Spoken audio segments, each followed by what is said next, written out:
Hi, it's Alan Carson, President of Carson Dunlop.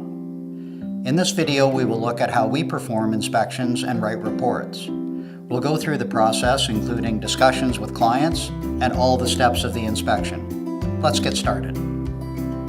When we perform an inspection, the inspector always arrives early and has driven around the neighborhood to get familiar with the local topography and house types.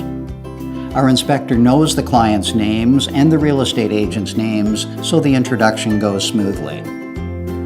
Our vehicles should always be presentable and never parked in the driveway where they might obstruct people coming or going. Our inspector should never make a comment about it being difficult to find parking in the area. We don't want to scare off the buyers. Our inspector should have their tools and ladder out and ready to go when the client arrives. Our inspectors don't take phone calls during the inspection. Cell phones are kept on silent or vibrate. Our inspector is friendly and courteous, but needs to take charge. Hi. Welcome. So good to see you Good to again. see you. Hi. Good to see you Nice too. to see Sheila you. from Carson Dunlop. Hi, I'm Allison. How you doing? Hi. Ben. Hi, Ben. I'm Sheila. So this is my card. We like to get the client talking to help put them at ease and assure them that they will be part of the process. You know who I am? So have you guys ever had a home inspection before? No, Nope. first home. Oh, really? Yeah. What are you living in now? Condo. Oh, great. You come from a condo. Yeah. Well, there's a little bit more involved in owning a house than a condo. You've got a few more systems to look after, and we're going to go through those today, okay? We usually reiterate that we're going to perform the inspection to the industry standards of practice. Just to let you know, a home inspection is done according to industry standards. We're looking at 9 systems in the house, and we're looking for any significant cost issues that might affect your decision to buy the house.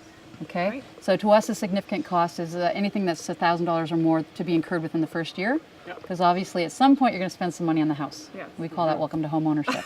Okay? Thank you then. But you've had a chance to look over our contract we sent. We almost always have the client read and accept the inspection agreement well before the inspection. We don't like presenting the contract on site, although occasionally that's necessary. We typically just do a quick acknowledgement that the scope of work has been defined and accepted. To you? Yes, you have. Okay, great. Do you have any concerns around that? I don't think so. Good. Well, let's get started. So how it's going to work, we're going to do the home inspection. It takes about an hour and a half, 2 hours. We try to clarify the expectations in terms of the duration and flow of the inspection. We always invite the client to accompany us as we go through the property. That leads for better communication and fewer questions later on. Depending on what we find. So we're going to start by looking at the roof. We're going to check out the gutters, the downspouts, the grading as it pertains to basement leakage. We're going to look at the electrical system on the outside, and then we're going to look at the structure, and then we're going to go inside and check out the systems inside the house. And then we're going to summarize what we find, and then I'm going to go away and write the report. We reassure the client that we will be providing a written report and they don't have to worry about taking notes. I'll send that to you tonight by email and a link. You'll click on it. It'll open up the report. You can print it out. You can send it to whoever you want. Okay? Great. It lives there forever. Perfect. Okay? Now, I welcome you guys to follow me around. You learn a lot by doing it that way. I understand also that you might want to do things like take measurements or take another look in the inside of the house. I'm going to go up on the roof to start with, and I'll ask you not to follow me up there. We don't let our clients come up on the roofs or into attics with us. We don't want our clients on a ladder. That's Okay? okay. Safer on the ground. But then we can regroup once I'm back down from the roof and go from there. Okay? Sounds good. Perfect. Great.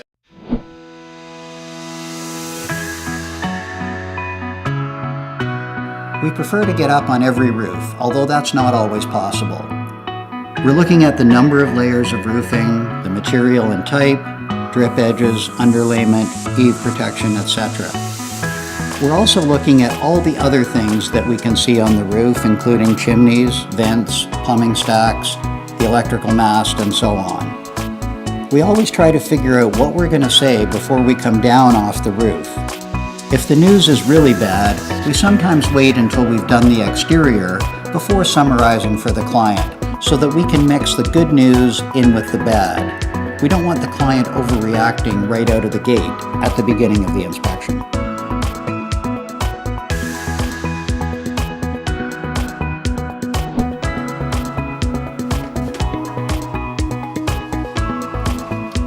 So, the good news first. You have a sloped roof, asphalt shingle sloped roof. Typically those shingles last 15 to 20 years. Those shingles look like they've probably been replaced within the last couple of years. So that's good. Yeah, that's good. The not so good news, you've got most of your roof is a flat roof up there. Okay. So the good thing is a material called modified bitumen. That's better than if it were a built-up tar and gravel roof. So that's the good news. The bad news is you're going to have to replace that within the first year. Oh, Wow. Yeah, so you remember those significant cost issues we were talking about? Yeah. That's the first one.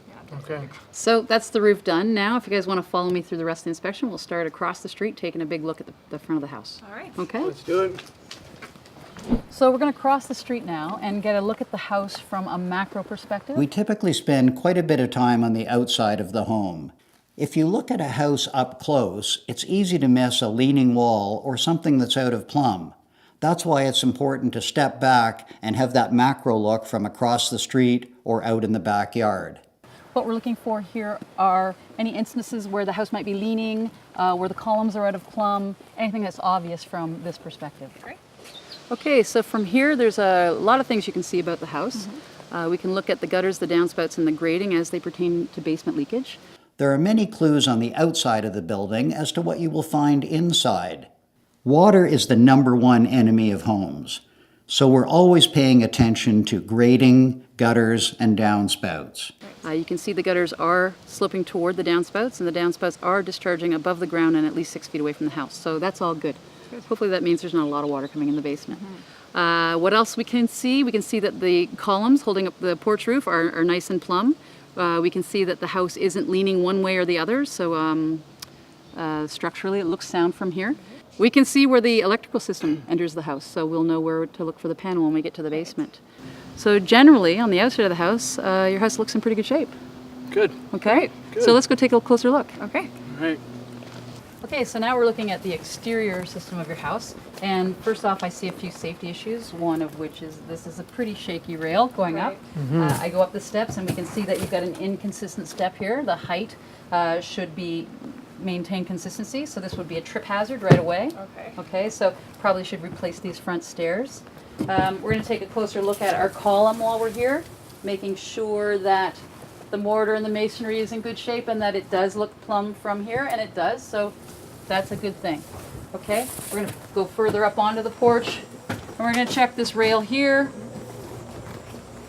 It looks solid. It might be considered a little low according to today's standards. It should be a little bit higher so that we're Yeah. not falling over the edge. Is that something we should replace then? Do you have any plans for the porch? Not yet, no. Okay, so you're going to incorporate that all into your, if you're going to rebuild the porch, but that's probably lower on your scale of improvements. Okay. One thing we can look at is the ceiling of the porch. This is in good shape and it looks like they've done a new metal covering. But one thing you should note is that it is an unheated space and above here is living space. So this might be a cooler part of the house. Okay. Okay, so and we can't see through the metal to see what kind of insulation is there. Just know that it's probably going to be a cooler spot in the house. Okay. Yeah. Okay, so, and then as we're going around the house, If there is a waste plumbing breather on the front lawn, you can get a sense of where the main drain is and whether it has been upgraded. we can see right here, this is, it's more modern plumbing, more modern piping. So it looks like they probably replaced the trap in the front lawn that is attached to the sewage system that goes out to the city. Okay. We don't know Okay. that for sure. Something we can take a look at when we get inside as well. All right. Okay. As we go further around the house, this is your gas meter. Yep. Okay. This is where they turn the gas off, and this is a valve that allows the gas to escape if a buildup of pressure occurs. Okay. Okay. So that's important to know. And then we go to the downspout. The great thing is that it's discharging above the ground. Downspouts that go underground are a yellow flag for us with respect to wet basements. Grading that is flat or slopes to the house also raises our antennae. And initially, it wasn't discharging 6 feet away from the house, but they've added this extension to make that happen. Okay. So that's great, having the water coming down and away from the house as much as possible. Right. So something interesting here, you can see where the downspout is bulged here. What's happened there, as some refuse has gotten in there, clogged it up, frozen up, expanded, and that wants to open up that pipe. So it's important to make sure you keep your gutters and downspouts cleaned. So let's continue on around the house. Okay. All right. Okay, so I got here a bit early, and I've already taken a look under here. What we're looking for is Yep. any rot or vermin, anything under there, and it looks pretty good already, so it's okay. Good. And this is where your electrical mast brings the power into the house. You can see that it's 60 amp service, and it's a little bit loose right now, so that's probably going to need some replacement in the near future. Okay, so we'll continue along. We can see the grading of the house is such that any water that lands here is going to want to flow toward the house. Right. Okay, you can see there's signs of they've already caulked this to try to stop that from happening. But what's the okay. most powerful force in the universe? Water? Water. So that's not going to stop anything at all. Okay. Okay. And you can see the stains on the wall where the water's actually been soaked up to this point. Wow. Okay, all along here. And so ideally, this is where we would have a window well. It would go down here and allow 6 inches at least underneath the window, so any groundwater is not going to find its way into the basement from Okay. here. Okay. And then as we follow around the house, I can see here where the old downspout used to discharge below grade. And this is now an area where you can see water is likely going to be able to penetrate in through this caulking here. Bricks are more like sponges than anything else. They will actually absorb water very readily. Right. And so you want to have the water flow away from the house, not just toward the brick and think that the brick's going to stop it. All right. Okay, let's take a better look at the back of the house. This is your air conditioner. Yep. Right now it's covered up. We can only operate the air conditioning system during warm weather. And right away we can take a look at the data plate and see that it's a 2-ton unit that was manufactured in 1995. So the thing about air conditioners is that they have a lifespan. Yeah, it's That getting old. lifespan is about 10 to 15 years. So this one is a little past that. Yeah. We'll make sure it's working once we go inside, but I can tell you now that if it's working now, it might not last a lot longer. So Yeah. another significant cost issue potentially. Okay, we can see right here that this insulation could be improved. So if it's working now, great. Help it to keep working by maybe improving this insulation. Just that's a low cost repair that you can make right away. Okay. So this addition is not original to the house. Right. Do you have any plans for this? I don't think we thought of anything to do with it yet. No. Not yet, no. Okay, well, as you can see from here, the roof is quite old. It needs replacement right away. Yep. If you're going to keep this structure, you'll need to replace the roof. If Okay. not, if you're going to remove it, then you don't have to worry about that right away. If you're keeping it and you replace the roof, you'll also need a gutter here to Okay. stop any water from dropping here and wanting to go into the basement. Right. Also, you can see that this is a crawl space. It's not a basement below this. Okay. And I can't get access to that from here. There's a lot of things that can go wrong in a crawl space, so we're going to hope that when we get inside, we'll have better access to it from there. Okay. Okay, so let's go get a better look. Sounds good. So here we have your electrical system. The electrical system is complex and requires some concentration. We typically start at the point of entry into the home and follow things through. You're looking at a 60 amp system, a 60 amp service. We remove the cover from the distribution panel, although we are very careful and always touch the panel with the back of our hand before starting to work on it. If the panel is live, you don't want to grab it with your hand. An electric shock can contract your muscles and you won't be able to let go of the panel. If you touch it with the back of your hand, you can pull away quickly if needed. If you pull this open here, you'll see those are your 60 amp fuses. Right. Electricity comes in here and goes into your panel here. This will shut off all the electricity in the house. Okay. Okay, and over here we take the panel cover off. Okay, here you can see that you've got copper wiring. Right. You've got 15 and 20 amp fuses, and behind this pullout you've got some bigger fuses that would probably power your stove. Okay. Okay. This is a pretty old system, so you'll probably have to replace this in the very short term, and that's at a significant cost. Other things we're looking for are in here are any melted wires that would show signs of fires already starting to happen. We're looking to see that there are no double taps, which are 2 wires going into 1 breaker or 1 fuse. Right. That's not allowed. But this system, as it is for modern standards, it's not going to be enough to suit your needs. Okay. The electrical system in your house includes the original wiring, which is called knob and tube wiring. Okay. So you can see this is the knob and this is the tube. And this is why they call it knob and tube. What it really is just the original wiring of the house. Again, insurance companies think it's old and they think it needs to be replaced. There are things you can do to make it safe as far as we're concerned and as far as the Electrical Safety Authority is concerned. The issue is that it's not grounded. But like I said, this is going to be an insurance issue as well. And in the long run, you're going to want to probably replace this. Right. As it is now, there probably aren't enough receptacles in the house anyway, and there's not enough electricity to service modern needs. So probably you'll want to replace the entire electrical system. And that's a significant cost. Yes. Next thing we're going to look at is the furnace. All right. All right. So here we have your heating system. The heating system is a key part of the home for obvious reasons. We identify the fuel source, system type, and distribution method. In this case, it's a forced air furnace. And if I take the cover off here, I can get a look at see how old it is and how big it is. I'll crawl into this space right here and get a look at the data plate. Okay. This furnace was installed in 1989. That makes it old. So typically a forced air furnace will last anywhere from 18 to 25 years. This one's 26. We're going to turn on the thermostat, see if it's still working, but don't count that it's going to be working for too long. Yeah. And it's always the coldest day of the year when you're serving your family dinner that this thing quits, and then you need replacement right away. Right. So another significant cost issue. You'll need to replace it with a high efficiency furnace because that's the only thing they're allowing us to install nowadays. And those are now vented out through the sidewall with a PVC pipe. We're looking now at one of the components of your plumbing system. This is your floor drain. We focus on the supply plumbing, waste plumbing, and water heater. We look for a floor drain on the lowest level of the house. So you can see that your condensate line from your air conditioner drains into that. Okay. If I pop that grate off there and shine my flashlight down there, I can see that that is the old original clay pipes.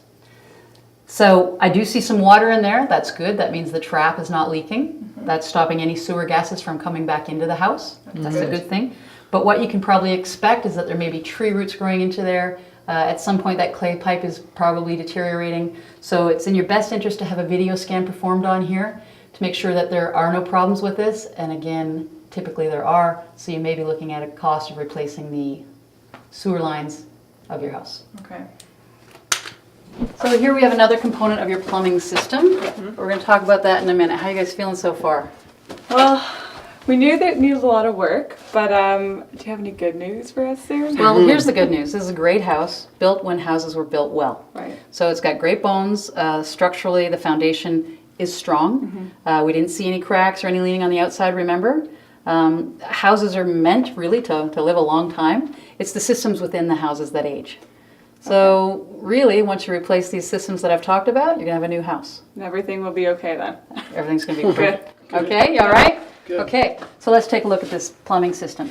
This is your stack. So what this does is it takes the sewage from the floors above, sends it down into the sewer system, out to the city, and it lets any of the air, the methane that's in front of all that sewage go up through the roof and away. So what we see here is that this part of this has been replaced. Right. We see that the most important part has not. So you can see here that this stack is actually leaking. And this is sewage. Yeah. Yeah. Well, that's great. So like I spoke before, the video scan that you're going to have performed on the sewage lines, that guy's going to be able to snake that camera up here and take a look at this, and he's probably going to tell you, yeah, you're going to need to replace that. That horizontal bit is the part that's the most vulnerable. And then when we look through the floors, we're looking at the original cast iron up there as well. So you can do any work on the interior of the house up there? You're changing the bathroom or anything like that? Well, we're definitely going to do the kitchen and the bathroom. Great. So that makes these issues a little bit less significant because if you're opening up all the walls, it makes it easier to access these things and less expensive as well. Well, that's a good thing, I guess. Then. Okay. And hey, talking about access, remember we're on the outside talking about the crawl space? Yeah. So this is access to that from the inside, and this is where we can get a look to see what's going on in there. There's no gold. What we're looking for in here, there's lots of refuse. You can see people just left their junk here. But what I'm looking for is any rot, any vermin presence, any structural issues. Okay, so I can see that this structure is actually built on piled up masonry blocks. That's really not standards that are accepted. So I don't know what your plans are for this, but it might be in your best interest to kind of take it down and start fresh. Right. Okay. This is the supply component of your water system in the house, of your plumbing system. This portion down here that you see, this is the old water supply coming in. Okay. And if I scratch there, I can see that that's old galvanized steel. The good news is that's been replaced because that stuff rusts. Okay. It fills up and that cuts down your water pressure. They've replaced it with a nice 3/4 inch copper pipe coming into the house here. Great. This is a valve that you would shut off if you wanted to shut off all the water in the house. Okay. Yep. And it feeds up into what looks like the rest of your supply piping is copper, so that's a good thing, Good. okay? Good news. It could have been galvanized steel, which tends to clog the pipes, and that affects the pressure in the house. It also adds rust to the water and affects the condition, the quality of the water. It could have been lead. Again, the quality of the water is not good, but this is one of the good things. Great. Good. Okay, speaking of water, now take a look over here. Major structural problems are rare, but you can't afford to overlook them. Minor structural problems are quite common. Remember when we were talking about your gutters and downspouts and grading and the driveway outside? Yes. Remember we were talking about that window well that was missing? This is why we worry about that so Right. much. So without any tools or instruments, I can already tell you this basement's leaking right now. Yeah. So a house is not a boat, okay? In that it's not designed to keep water out. Right. Water has to flow away from the house. You have to work on the things on the outside to make that happen. So that's gutters, downspouts, and grading, okay? Once you do those things, this should all dry up. Are you going to finish the basement? Yes. We're going to Yeah. finish the basement, I Ideally, think. yeah. Okay, so that makes it more important. Right. Right now, this basement's been leaking for 80 or 90 years, okay? The house is still standing. We're not worried about it. Right. But the problem arises when you come in here and you want to put drywall up in here. Insulation, studs, drywall, electrical outlets, 54-inch screen TV. Then you've got water coming in and mold growing against the back of that drywall. And that's the issue. Okay, so if you want to make any improvements to your basement, you got to start with the bones. All right. Gotcha. So remember we were outside talking about your air conditioner and whether or not it worked? Right. This is Yep. how we can tell. Okay, this is your thermostat. This controls both your furnace and your air conditioner. Okay. So if we set it now to the cool position Okay. and we turn it down, do you hear that sound? That's your Yeah. air conditioner coming on. So Good. it works. We know it works. Good news is it works. Yeah. We're going to test the airflow in all the supply vents in a little bit and make sure that the airflow is good. Okay. And we're also going to shut this off now, give it a second, and turn it to the heat mode, and we'll test to see that the furnace is working as well. Okay. Okay, so nowadays they have digital thermostats, which you can program. So you can go away, they're really great, help you conserve energy because you can be at work all day and the thermostat will know what time you're coming home. It'll turn the heat up so that the house is comfortable by the time you arrive, but you're not wasting heat all day. Right. Okay, so we're going to take that to the heat position and we're going to slide it up. And if we listen very closely, we could hear the furnace come on downstairs. And that's how that works. Great. Okay, so let's continue on to the kitchen. So this is the kitchen. My understanding is that you're going to replace this or upgrade it. Yeah, definitely going to remodel it. Good. Yeah. So we're not going to spend too much time talking about the cabinets then. No. Okay, great. So when you do the remodeling, keep in mind that that rusty stack we saw below in the basement goes right up this corner here. Okay.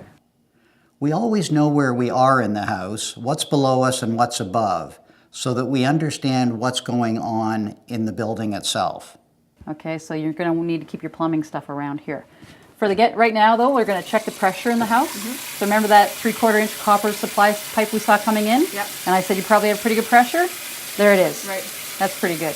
We're going to test that upstairs as well when we get to the bathroom. Okay. But for now, that's pretty good. I'm going to look down here and see if there's any leaks below the sink. And we got a little bit of leak coming from over here. This looks like a water filtration system. Okay. So that's probably something you're going to be remodeling anyway. But the sink itself and the trap looks sound. I don't see any leakage, and I see good copper supply pipe coming in there. Good. So that's pretty good. From here, we're going to check out the air supply. Okay. You see we have a supply vent right here. This is where your heated and cooled air from your furnace and your air conditioner is going to come up. All right. And I've got pretty good flow right there. Okay, so that's good. And remember we were talking about the old things and the new things? Yes. So one of the things that are pretty significantly costly are windows. And in this house it looks like they've been replaced. Well, that's So good. that's a good thing. They're a high quality window. They operate well. The locking mechanisms work, and you can even tilt them this way so Ben can Oh. clean them. Perfect. So remember, we were up on the roof, Yeah. and I said it was probably going to need replacement. Looks like it's already leaked through here, Yeah. and someone's tried to patch it. Yeah, it's a pretty rough patch. So Very nice. there you go. Continuing on into the bathroom then. This is pretty tight. Yes. So you guys are going to remodel, right? Definitely, Okay, yes. so you're probably going to be busting down this wall and making it bigger? Yeah. Great. So then let's just check the water pressure Okay. and see how we're doing for that, and then we won't have to worry about too much else. Oh, that's really good. Yeah. It's Yeah. really good. So another one of the, oh, you're getting wet? Me too. So another one of the great points of the house, your supply water system is pretty good. Seems very good. Yeah. So that's about it. We've looked at the 9 systems in the house, and we've determined that there are some issues that you should have to deal with in the short term, Right. and that there's some that can wait a little bit longer, and there's some that are great. So from the top, we looked at the roof. At the end of the inspection, it's important not to seem rushed and to make sure the clients are comfortable and that all of their questions have been answered. If you have to call and move your next inspection back a little bit, that's better than rushing through at the end of the inspection. The sloped roof is in pretty good shape. Right. The flat roof needs replacement as soon as possible. Then we went on to the exterior. We talked about gutters, downspouts, and grading. Those are all in pretty good shape, but we still see that there's moisture getting into the basement. So actually the grading on the driveway side could probably use improvement. Then we went on to the structure, and we saw that it is in really good shape. Right. So that's the beauty of buying a house this age, built well, Yeah. lasts long time. Electrically, some work to be done there. You've got a 60 amp service that should be upgraded. You've got knob and tube wiring that your insurance company will have issues with. You don't have enough outlets in the house, so pretty much rewiring of the entire house. Right. And you need to upgrade to a 100 amp system at least. Your heating system, you've got a 26-year-old furnace that typically lasts up to 25 years. It's still working today, but don't expect it to work much longer, Yeah. and anticipate replacement in the near future. Your air conditioner, same thing. It's aging. It's again working today. It's not as important as your heating system, but it will need replacement in the near future. Right. The plumbing system, your supply is good. You've got a new copper supply pipe coming in. You've got copper supply pipe throughout the house. You've got good pressure. That's all good. Right. Your drainage system needs a little bit of work. You've got a cast iron stack that's already leaking. Some of it's already been replaced. So, and underneath the house where it attaches to the city sewer is probably not in good shape. So you need to get that video scan to tell you where to start. But again, that whole system will probably need to be replaced. Now, when you're doing the renos on your house and you're opening up those walls like we spoke, that's when you'll be able to pull those things out at less expense. Okay. The interiors, not too bad. You've got those new updated windows. That's great. You've got the typical flaws in a house this age, and again, you'll address those when you're doing the renovations. Right. And the insulation, that's one thing we weren't able to take a look at in this house. Ideally, there's access to the attic. In this house, there is not, mostly because you have that flat roof. Typically, you don't have access to the roof space. Yep. We can assume that the insulation is probably not very good. Again, when you open up those ceilings or when you get that roof replaced, that's the time to improve that. Right. But generally, the house, the bones are in good shape. Some of the systems need some upgrading. So with all that in mind, do you think we should get the house? Well, that's a question I can't answer for you. You should ask that of your agent. Given all the information that I've given you now, you can talk with him about the cost to improve and whether or not that makes sense for what you're paying for this house. Okay. Yeah. Great.